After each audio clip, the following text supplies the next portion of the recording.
জীবন তো একটা reality show. টান টান উত্তেজনায় ভরা এক একটি পর্ব আমাদের বিনোদিত করে যায়। সে সুখ বা দুঃখ অথবা হাসি কান্না রাগ অনুরাগ আরও কত রকম অনুভূতিতে মাতিয়ে রাখে।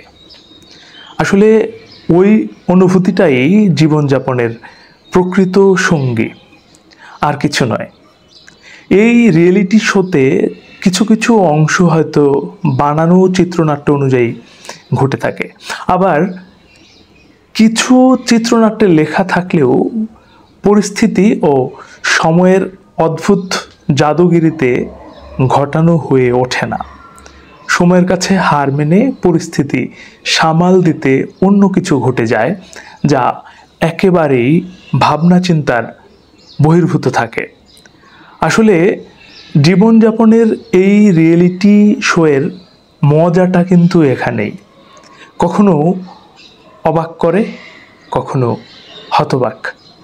জীবনে নাটকীয় ঘটনা বিরামহীনভাবে ঘটে যায়, কিন্তু মুশকিল হলো জীবনে একটি পর্ব শুরুর সঙ্গে অনেক সম্পর্ক তৈরি হয় যা একসময় ফুরিয়ে যায়, নষ্ট হয়ে যায়। জিনিসের মতো মানবিক সম্পর্কগুলোর ডেট ওভার হয়ে যায়। তখন আপনার কি করা উচিত বলুন তো দেখি? মানুষের মনের মেমোরি সিস্টেমে সব জমা হতে থাকে। মন তখন ওভারলোডেড হয়ে যায়, সব কাজ পণ্ড হয়ে যায়। আর এইবার আসে সেই মহেন্দ্রক্ষণ।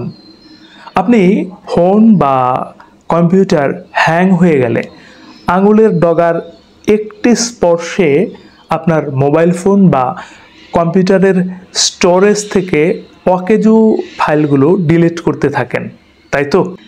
ঠিক তেমনিভাবেই জীবনের খাতা থেকেও সেই সব অকেজো সম্পর্কগুলো ডিলিট করে দিতে হয়। একটি বার ডিলিট করলে পরে জীবন নিজের ছন্দে চলতে থাকে। তাহলে শুরু করা যাক ডিলিট করা। After all, the show is going on. আপনাকে শুভকামনা জানাই। মঙ্গল হোক।